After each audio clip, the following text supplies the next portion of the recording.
Bismillahirrahmanirrahim.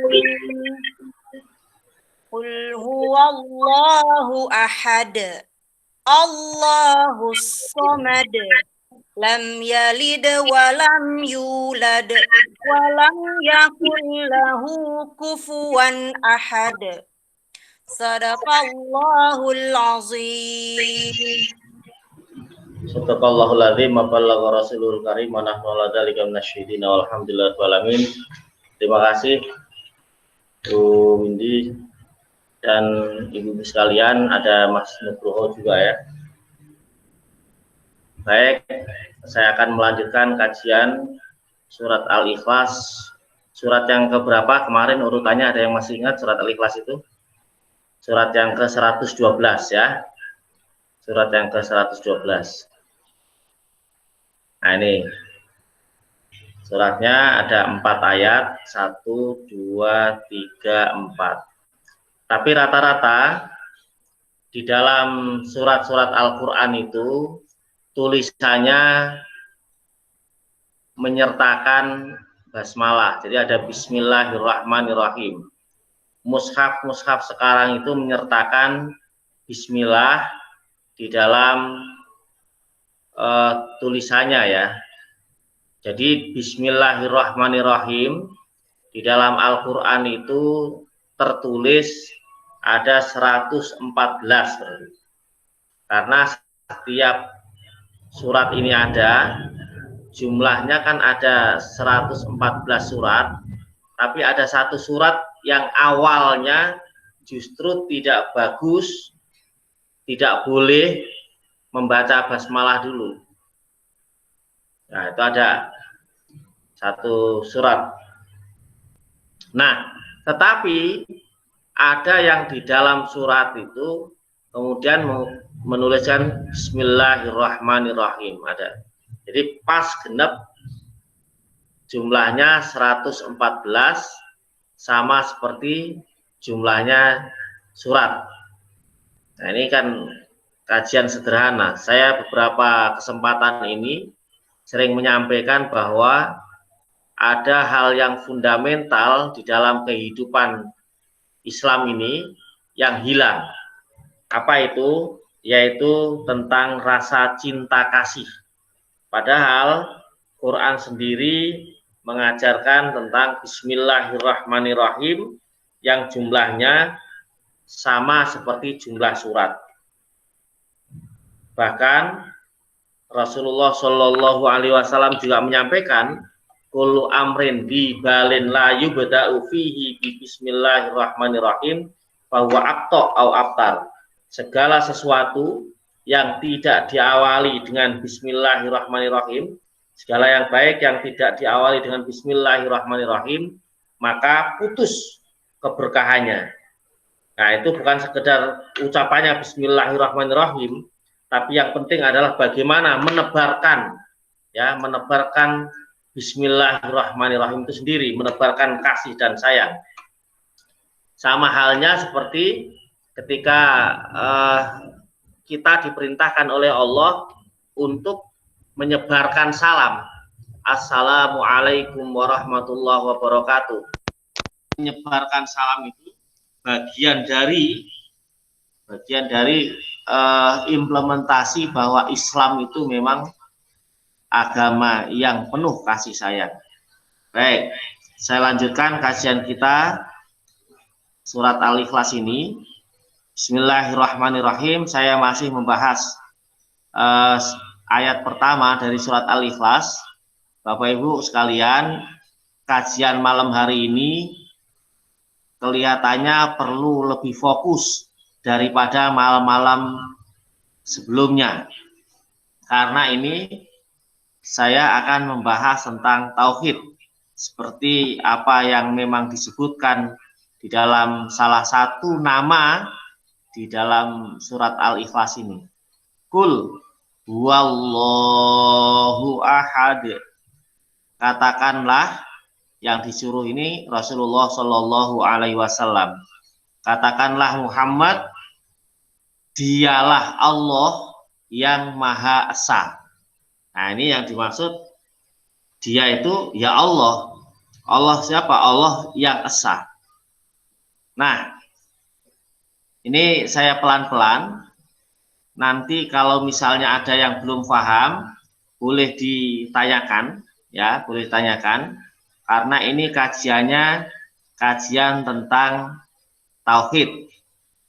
Jadi, Bapak Ibu sekalian, di dalam ahad, kalau kita kenal sifat wahdaniyah, Allah itu memiliki sifat wahdaniyat, esa. Nah, wahdaniyatnya Allah, esanya Allah itu ada esa dalam zat. Jadi wahdaniyah fil zat. Nanti saya jelaskan satu-satu. Makanya saya pelan-pelan. Ada wahdaniyat fis sifat. Nih. Ada wahdaniyat fil af'al. Jadi Allah itu esa zatnya, Allah itu esa sifatnya, Allah itu esa perbuatannya. Maksudnya apa? Saya ulang, saya pelan-pelan malam ini, karena ini harus jelas. Mudah-mudahan Allah memberikan rahmat, ridho dan kasih sayangnya, membuka hati kita semua, saya dan semua yang hadir dan semua yang melihat kajian ini, mendengarkan kajian ini. Jadi, nah ini saya contohkan begini. Ini sesungguhnya bisa dipisah. Ini kalau misalnya begini. Ini gambarannya misalnya dunia. Ya, ini gambaran dunia misalnya. Nah, kalau Allah itu misalnya lebih dari satu, maka ini saya lebih dari satu dulu supaya gampang memahaminya. Kalau ada Allah, kemudian ada yang lain yang mengaku menjadi Tuhan, nah berarti kan ada dua, apapun namanya itu. Ya, saya tidak mengatakan Allahnya dua, tapi maksud saya kalau seandainya ada Allah yang kita yakini itu kan mampu membuat apapun ya. Nah, seandainya ada Allah, kemudian ada Tuhan tandingan, maka kalau saya gambarkan di dalam gambar yang Bapak Ibu lihat ini, kemungkinannya banyak. Kemungkinan yang pertama itu misalnya dua ya, misalnya dua, ada dua Tuhan misalnya. Kalau ada dua Tuhan yang sama-sama kuat, sama-sama hebat, sama-sama luar biasa, di atas segala-galanya, maka kemungkinan yang pertama, dua-duanya sepakat ketika membuat kehidupan ini. Misalnya gini, oke, kita sepakat karena sama-sama kuat, kita bagi menjadi dua. Seret, bagi jadi dua. Nah, terus Tuhan yang satu, oke, saya bagian yang sebelah kiri. Ya, yang satu bilang, ya sudah, kalau kamu yang sebelah kiri, saya yang bagian sebelah kanan. Nah, clear sampai sini? Berarti, nah, kalau seperti itu, ini cara berpikir ya, cara berpikir itu begini. Kalau Tuhan A sepakat untuk menciptakan, memelihara, menguasai semua yang ada di bagian kiri saya, yang warnanya ini coklat susu, coklat susu ini ya, ini coklat lah itu. Ya, yang Tuhan B sepakat untuk menciptakan, memelihara, menguasai semua hak mutlak yang ada di hitam ini. Ini cara berpikir tauhid. Berarti Tuhan A yang berkuasa di sini, dia tidak memiliki kekuasaan di yang hitam.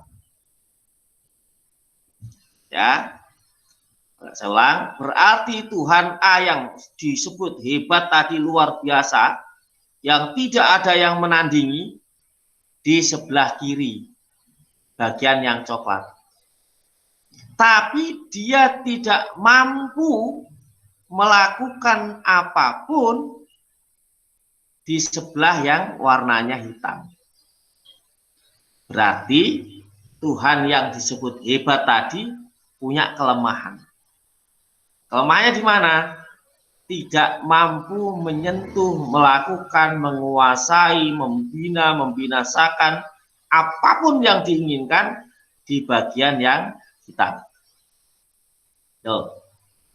Sebaliknya, Tuhan yang dianggap hebat di bagian hitam ini, dia juga punya kelemahan di bagian yang coklat. Gitu ya. Kalau begitu, berarti dua-duanya Tuhan itu punya kelemahan. Nih, berarti Tuhan dua-duanya punya kelemahan. Nah, itu kalau sepakat. Kalau tidak sepakat, wah nggak mau dong, saya harus menguasai segala-galanya.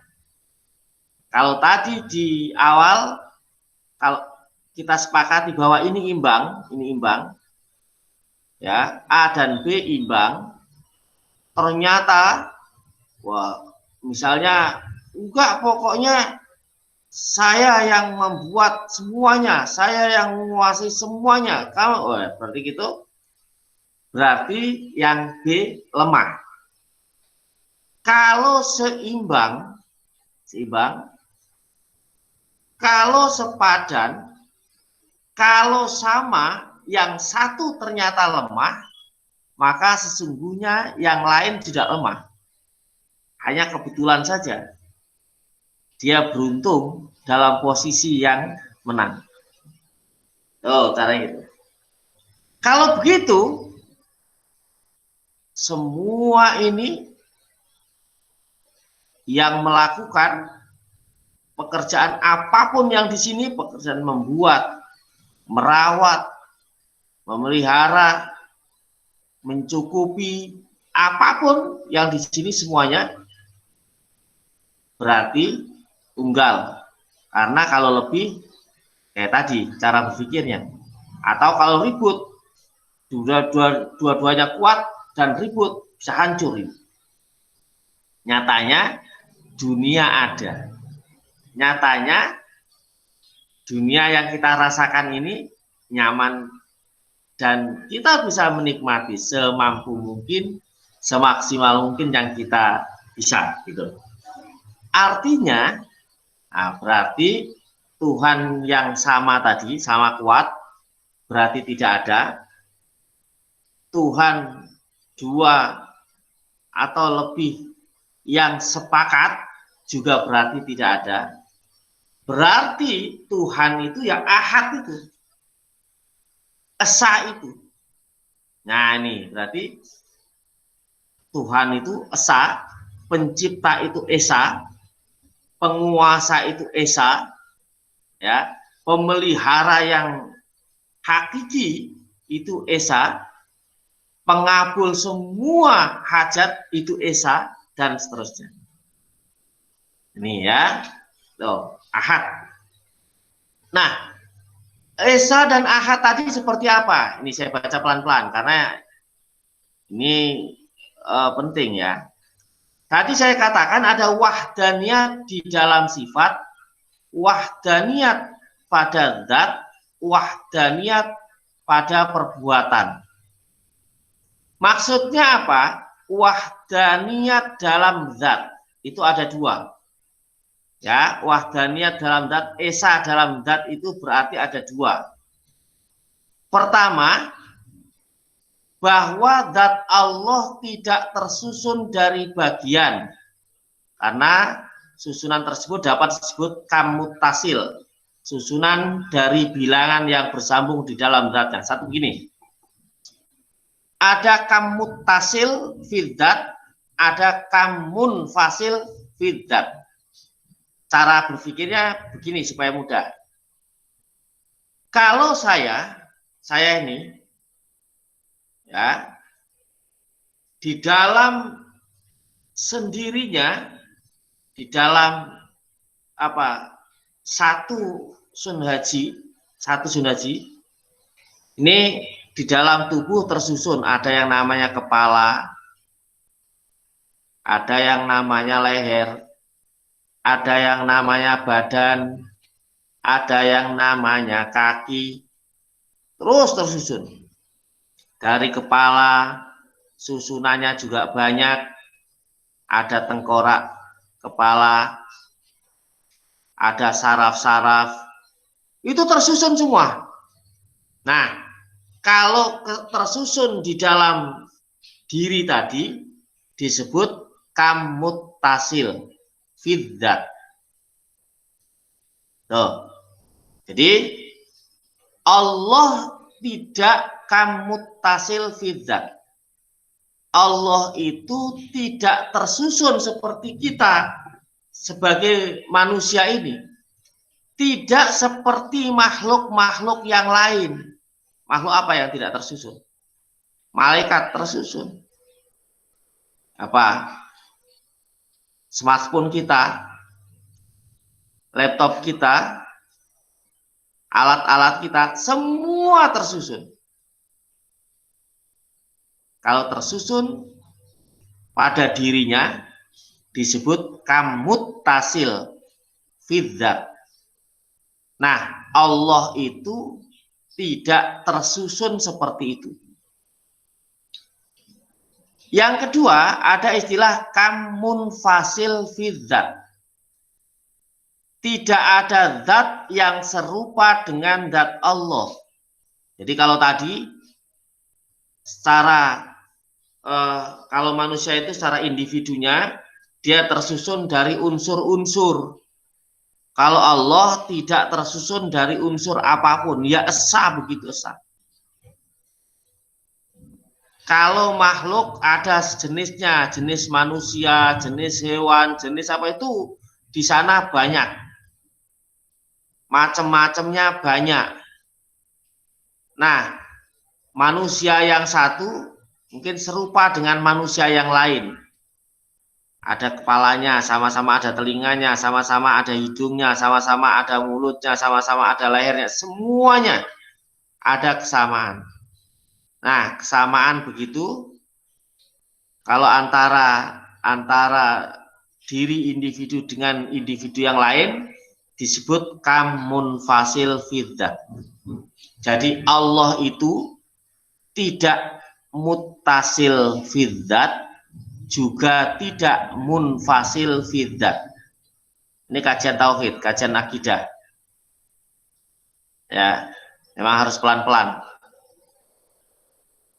Jadi kalau ada ayat-ayat Quran yang menyebut Allah seperti punya susunan, maka harus ditakwil, harus diartikan dengan arti yang lain.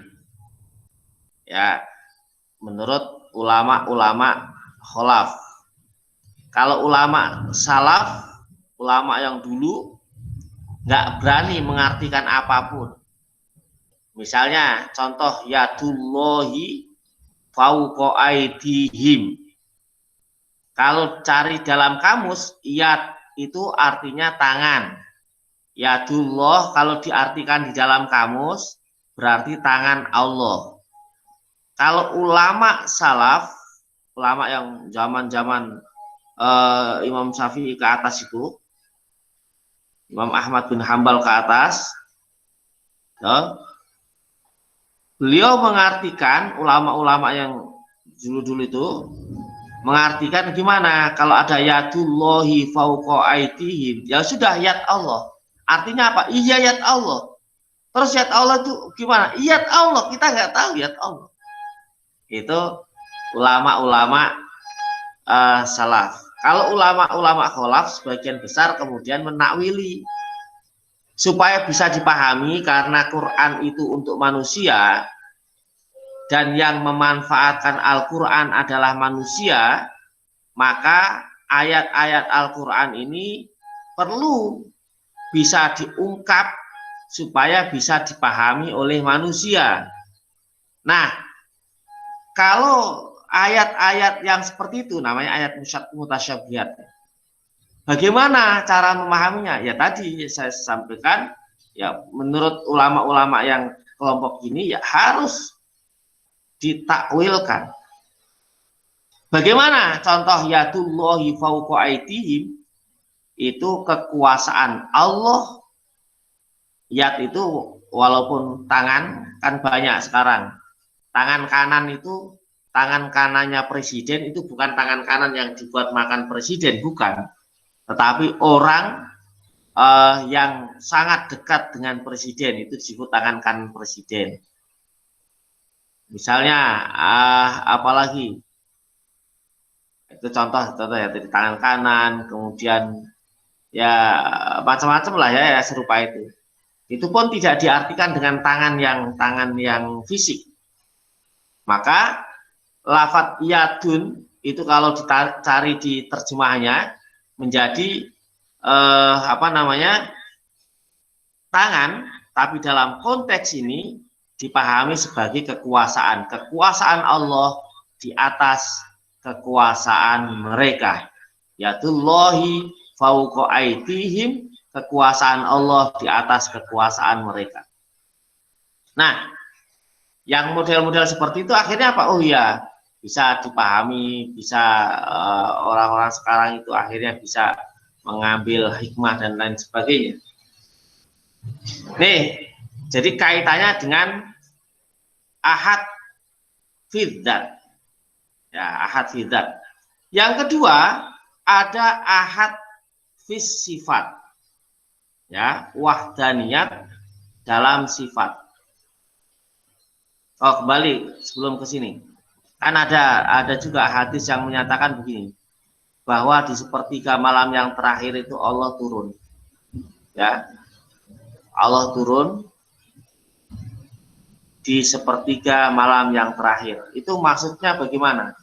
Kalau dalam pemahaman ulama-ulama kholaf tadi, itu yang turun bukan Allahnya, rahmatnya Allah yang turun, ampunannya Allah yang turun, pengabulan doa dari Allah yang turun. Hal min mustaghfirin, siapa yang mau minta ampun pada saat itu maka diampunkan. Ya. Barang siapa yang memohon maka akan dikabulkan. Yang minta ampun dimaafkan. Nah, itu di sepertiga malam yang terakhir.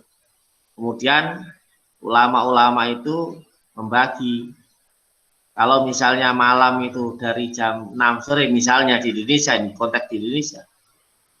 Misalnya malam itu dari jam 6 sore sampai jam 5 pagi, berarti 12.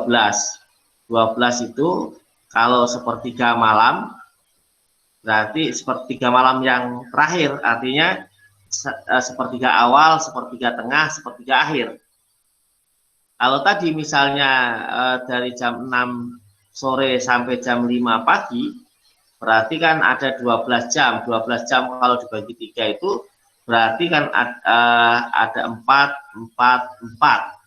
Jadi 4 di awal. 4 di awal itu kalau dari jam 6 ya berarti sampai jam 10. 6, 7, 8, 9, 10. 4 yang kedua berarti dari jam 10 tadi ke jam 11 sampai jam 2. Ya, 10, 11, 12, 1, 2. Nah, sepertiga malam yang terakhir itu berarti dari jam 2 sampai jam 5 tadi. Nah, itu dari sebelum subuh. Kalau pembagian seperti itu, pembagian matematis. Tentunya banyak hal-hal yang di lain itu. Karena rahmat Allah itu sangat luas. Jadi, memandang Allah itu harus memang kita full. Bagaimana cara memandang Allah. Nanti saya sampaikan, mudah-mudahan ada waktunya ketika sampai menjelaskan selesai wahdaniyat fil af'al. Yang kedua, ada wahdaniyat fi sifat. Jadi sifatnya Allah juga esa. Tadi ya, Zatnya Allah esa, tunggal, tidak tersusun, tidak ada yang sama. Sifatnya Allah juga tunggal. Wahdaniyat fil af'al. Wahdaniyat fil af'al itu dalam sifat adalah tidak adanya banyak sifat. Nah, maka Allah tidak memiliki dua sifat, baik sebutan maupun makna. Contohnya misalnya ini. Ada sifat kodrat, kodratnya Allah itu dua. Allah itu punya kemampuan, kodrat itu punya kemampuan, irodat kehendak, misalnya gitu. Antara kodrat dan irodat itu berbeda. Kodrat ya kodrat, tidak sama dengan irodat. Kodrat dan kodiron berbeda. Kodrat ya kodrat, kodiron ya kodiron gitu. Ya, makanya sifat-sifat itu tunggal.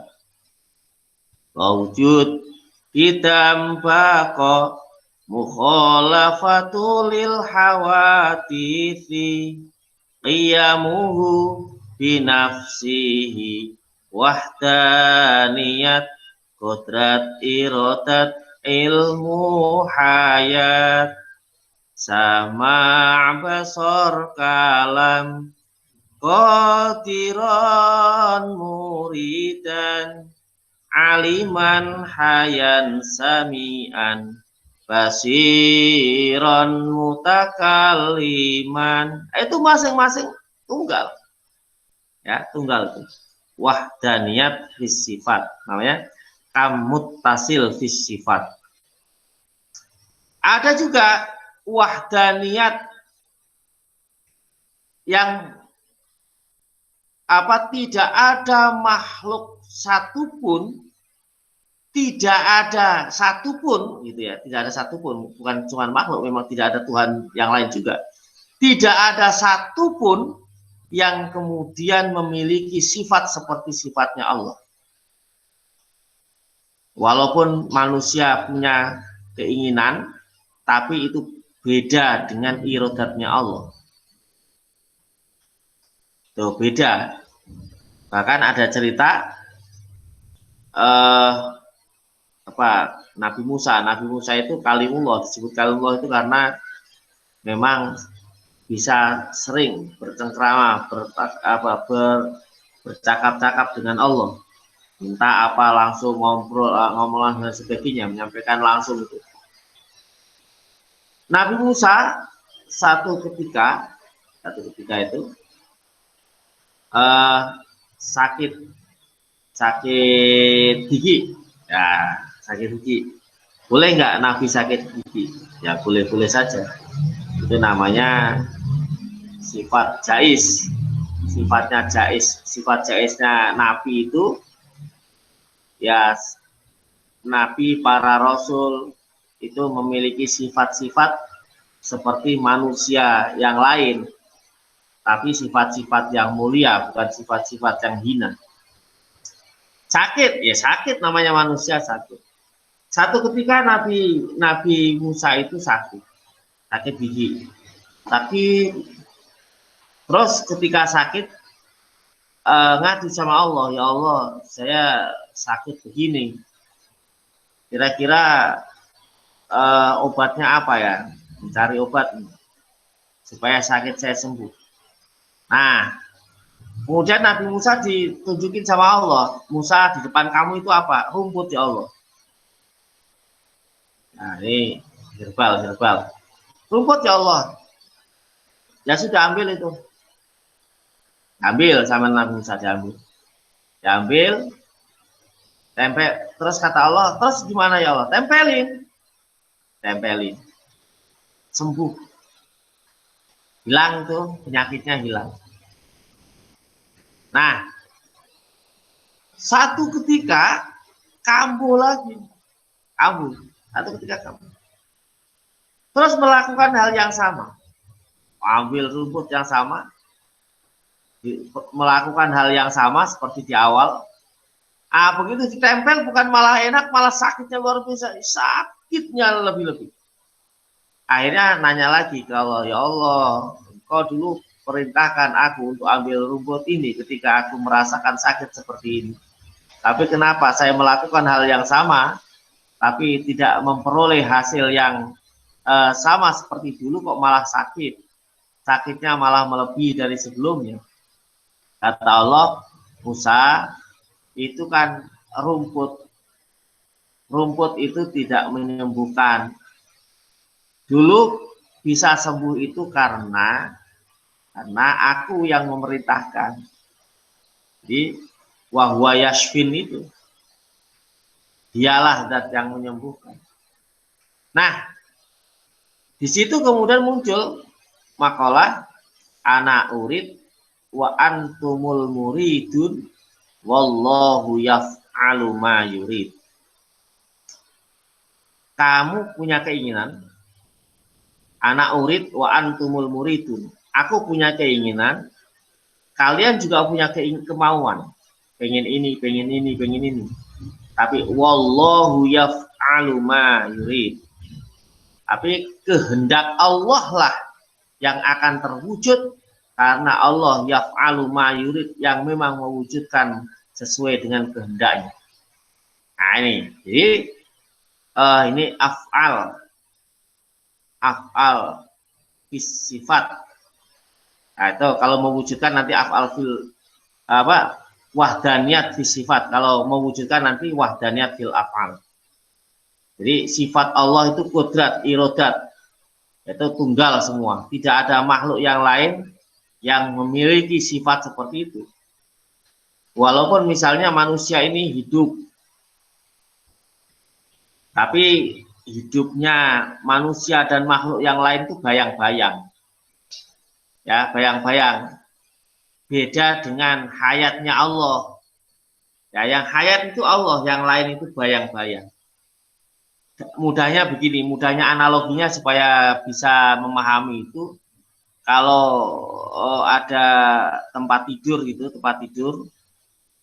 kita ada tempat tidur, maka ada kolong. Kalau tempat tidurnya agak tinggi kakinya itu, maka di bawah tempat tidur itu ada kolong.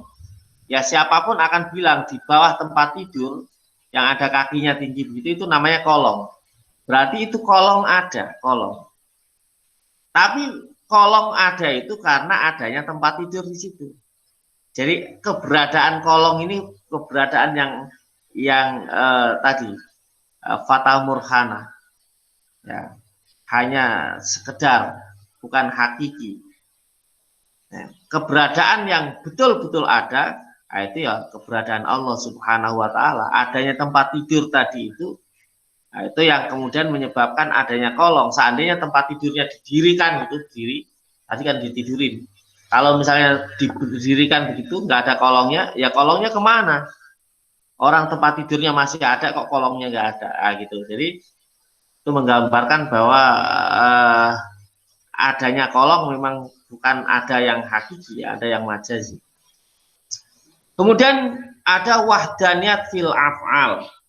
Jadi wahdaniyat fil af'al ini esa di dalam perbuatan. Bahwa tidak ada satupun perbuatan makhluk yang sama dengan Allah. Namanya kamun fasil fil af'al.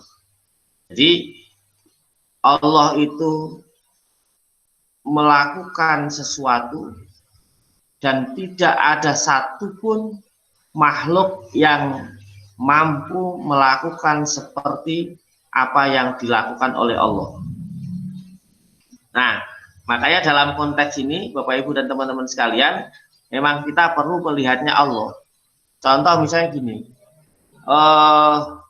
kan dalam akidah Ahlussunnah itu, orang yang berbuat dosa besar sekalipun itu tetap tidak kafir, ya. Beda dengan Mu'tazilah. Kalau Mu'tazilah itu orang yang dosa besar itu kafir. Kalau Ahlussunnah orang yang dosa besar tidak kafir. Dan sangat mungkin diampunkan oleh Allah Subhanahu wa Ta'ala. Jadi cara melihatnya jangan begini, itu orang yang berdosa ngapain sih kok diampunkan? Biarkan aja, dia kan dosanya numpuk-numpuk, sudah membunuh orang, bikin onar, bikin orang nggak nyaman, udah numpuk-numpuk. Kenapa orang seperti itu ada kemungkinan tetap ada potensi untuk diampunkan oleh Allah? Nah, kalau lihat makhluk tadi yang mungkin punya kesalahan yang dalam pandangan mata manusia itu kesalahan yang sangat amat luar biasa misalnya, tetapi kalau melihatnya dari Allah beda. Melihatnya itu begini, Allah itu zat yang maha pengampun. Karena Allah zat yang maha pengampun, maka Allah bisa saja mengampunkan siapapun. Justru karena sifat rahmatnya Allah, Allah itu maha pengasih dan maha penyayang, maka rahmat itu selalu turun kepada siapapun. Orang-orang yang memang dekat dengan Allah maupun orang-orang yang awalnya menentang Allah. Itu, jadi sifat kasih sayang itu memang cirinya itu harus ada kesamaan. Nih. Jadi kalau dilihat dari Allahnya, Allah zat yang maha pengasih itu, Allah zat yang maha pengampun itu, maka mengampunkan hamba yang dosa berlumur dosa, orang yang berenang dalam dosanya. Kalau dilihat dari rahmat Allah itu adalah sangat kecil sekali. Karena rahmatullahil wasi'ah. Rahmatnya Allah itu sangat amat luas sekali. Sifat kasih dan sayang Allah itu sangat luas sekali. Ya, orang yang tandanya cinta kasih itu ya memang tadi rendah diri. Rendah diri itu dalam konteks Allah bukan rendah diri, artinya Allah itu tetap menerima hambanya, siapapun hamba itu, kalau datang bersimpuh di hadapan Allah Subhanahu wa Ta'ala, tetap Allah akan menerima hamba itu. Luar biasa Allah itu. Dan kalau Allah mengampunkan, tidak ada syarat lagi. Ya, kalau misalnya orang itu, oke, kamu salah sama saya maafin. Tapi proses hukum tetap jalan. Nah, itu kan manusia. Manusia, jadi walaupun memaafkan, proses hukum tetap jalan, kadang-kadang begitu. Kalau Allah kalau sudah memaafkan, ya sudah. Allah sudah memaafkan, bisa saja kemudian yang tadinya di misalnya tempatnya tertulis di neraka, itu bisa saja terhapus dari tulisan itu dan kemudian pergi kembali kepada surga Allah Subhanahu wa Ta'ala. Kalau dilihat dari luasnya rahmat Allah. Makanya kemudian memang kita diajarkan untuk terus mendekat, kita diajarkan untuk terus menjadi hamba yang terus menghamba gitu, supaya tadi kita memperoleh rahmat Allah Subhanahu wa Ta'ala. Ini. Jadi Bapak Ibu sekalian, ahadnya Allah. Allah itu ahad fidzat. Jadi jangan terbayang apapun bagaimana Allah. Ini sering setan itu kalau kita lagi belajar begini masuk. Terus kalau begitu bagaimana Allah? Ya tidak bagaimana. Loh, kalau tidak bagaimana? Ketidakbagaimanaan itu karena keterbatasan akal kita. Saya ulang.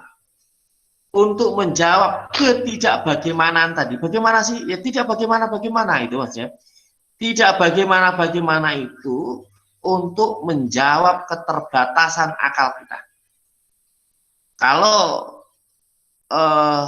orang masih tidak percaya, banyak orang yang memang tidak mengetahui, dia tidak mengetahui apa-apa yang memang terbatas oleh indera. Indera penglihatan itu yang dilihat ya apa yang nampak, apa yang terlihat. Tapi sesuatu yang tidak terlihat itu, nah itu nggak bisa. Mata punya keterbatasan. Ini ada keterbatasan bagi makhluk. Kalau Allah nggak ada, ya ini perbedaannya. Nah, Bapak Ibu hadirin, tadi Allah yang wahdaniyat fidzat, wahdaniyat fis sifat, wahdaniyat fil af'al. Ini keesaan Allah yang betul-betul esa. Laisa kamitslihi sayun, tidak ada satupun yang menyamai Allah Subhanahu wa taala. Tadi kalau saya contohkan, terus bagaimana tadi? Saya ulang, terus bagaimana? Ya tidak bagaimana-bagaimana. Karena kemampuan akal kita terbatas. Contoh misalnya kemampuan mata terbatas. Kalau tanya, kabel yang dipasang di listrik, itu ada aliran listriknya apa enggak? Ada. Terus bagaimana aliran listriknya? Apakah mirip aliran air yang turun dari yang tinggi atau yang punya kekuatan lebih, kemudian turun gitu ke bawah, atau bagaimana? Ternyata banyak manusia yang tidak mampu melihat bagaimana bentuknya aliran listrik. Banyak orang yang tidak mampu melihat bagaimana bentuknya angin. Angin itu gimana sih? Warnanya apa angin itu? Kalau orang dikerokin warnanya merah deh. Apakah itu anginnya keluar? Enggak juga, bukan. Ya. Ini kita terbatas untuk melihat hal-hal yang sering kali menyentuh kita. Oksigen itu kan sangat dibutuhkan dalam kehidupan manusia. Tapi apakah manusia itu mengetahui bagaimana warnanya oksigen, bentuknya oksigen? Enggak juga. Oke, itu mungkin yang ada di luar, kemudian pengaruh masuk ada dalam. Sekarang banyak yang ada di dalam dirinya sendiri, itu nggak tahu. Usus saya itu bagaimana? Apakah sama seperti usus-usus yang digambarkan di dalam pelajaran-pelajaran biologi, ilmu-ilmu kedokteran itu, atau warnanya ada yang beda? Misalnya, oh ternyata ada usus ini bersih banget. Ya, ususnya bersih banget misalnya. Ada yang bersih tapi ada percak sedikit. Ya kita nggak tahu.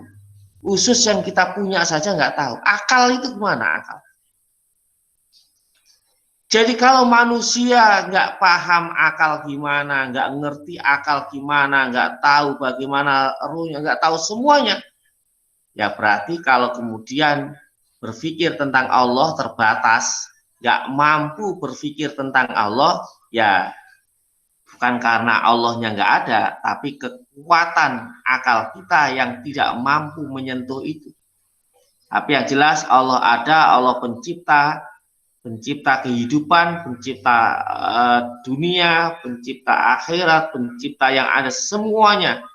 Itu adalah Allah Subhanahu wa taala.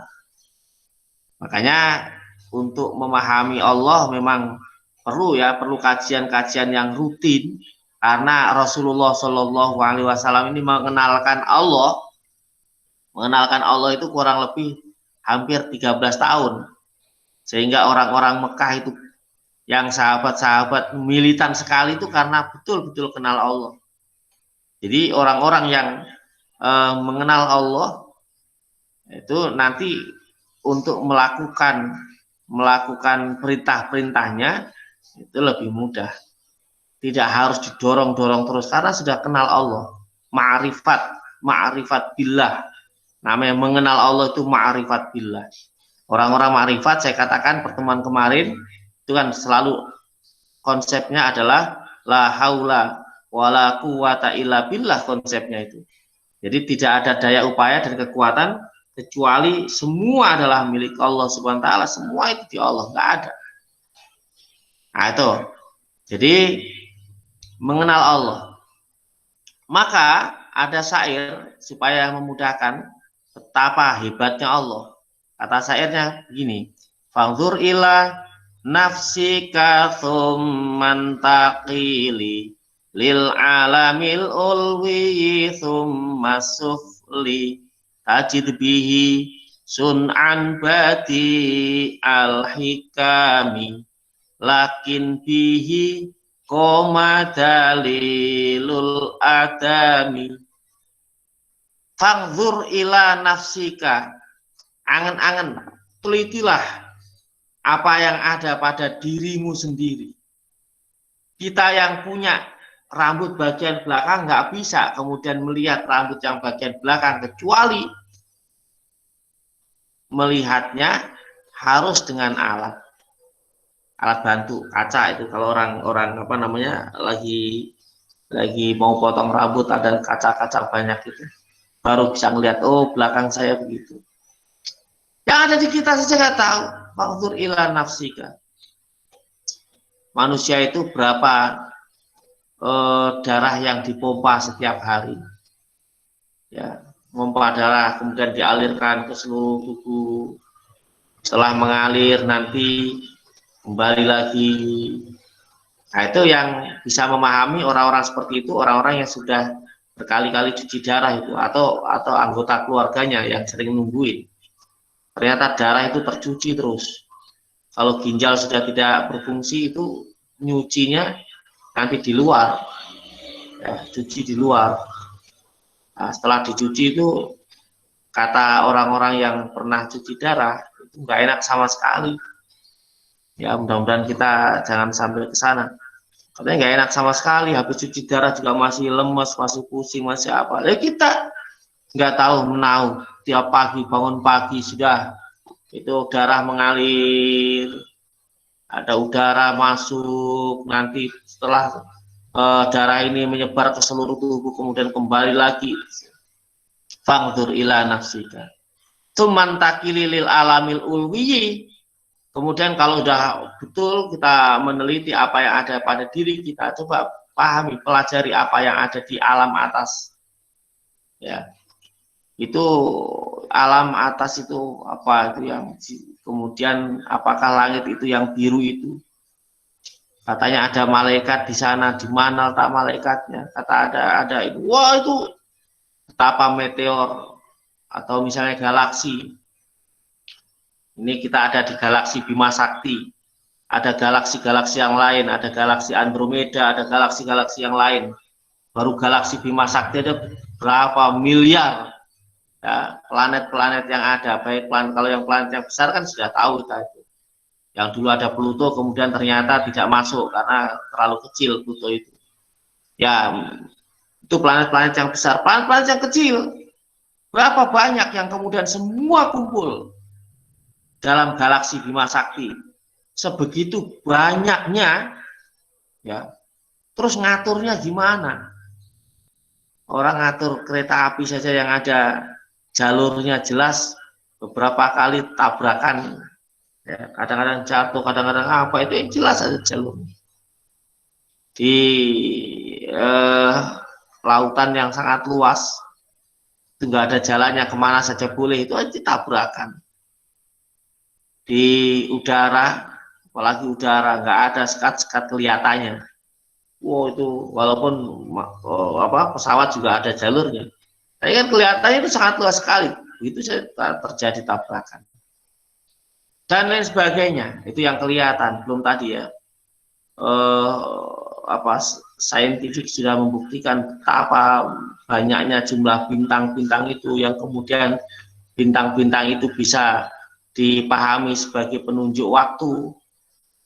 Oh, kalau bintang ini sudah muncul berarti ini sudah musim kemarau. Orang dulu nggak ada kalender kan, pakainya seperti itu, dari bintang-bintang itu. Oh, kalau bintang ini ada, ini sudah waktunya apa, nanam. Kalau bintang ini penunjuk waktu. Selain bintang-bintang itu juga memang makhluk yang jumlahnya sangat banyak sekali.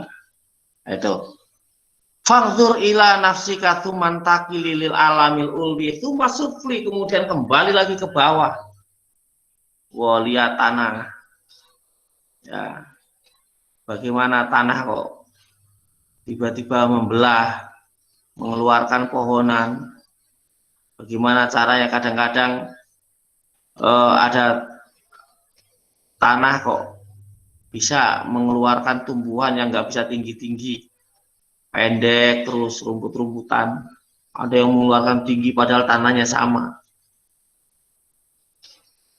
sama-sama di tanah itu ditanami, sama-sama ditanami pohon, bahkan pohonnya yang sama, Kadang-kadang buahnya juga rasanya berbeda misalnya. Siapa yang membuat itu semua? Siapa yang pernah ngecat daun? Siapa yang membuat daun yang tadinya kecil menjadi besar? Siapa yang membuat tumbuh-tumbuhan yang tadinya kecil kemudian tinggi, besar, dan bahkan bisa tumbuh kembali, bisa menghasilkan buah lagi, dan sebagainya. Di situ saja manusia kadang-kadang tidak mampu. Ngapain kemudian kurang kerjaan mikirin Allah sampai kita itu nanti kehilangan akal sehat. Banyak itu mahasiswa-mahasiswa yang kemudian berpikir bagaimana Allah itu akhirnya makin ateis, ya, merasa seolah-olah tidak ada sama sekali dan sebagainya. Nah, itu kelewatan. Kalau yang seperti itu kelewatan. Jadi ada batas-batas kemampuan akal yang memang tidak bisa menjangkau, ya sudah. Disitulah wilayah keimanan, keyakinan. Nah, ini qul huwallahu ahad. Baik, Bapak Ibu hadirin, ini malam ini sampai sini ya tentang qul huwallahu ahad ini di ayat 1, dan malam hari ini kita belajar tentang tauhid. Memang ini kelihatannya sederhana tapi penting. Ya, penting sekali supaya kita juga semakin yakin tentang Allah Subhanahu wa Ta'ala. Baik, Bapak Ibu sekalian, kalau mungkin ada pertanyaan ini tentang akidah ini, mungkin ada yang ingin ditanyakan. Kalau tidak ada yang ditanyakan,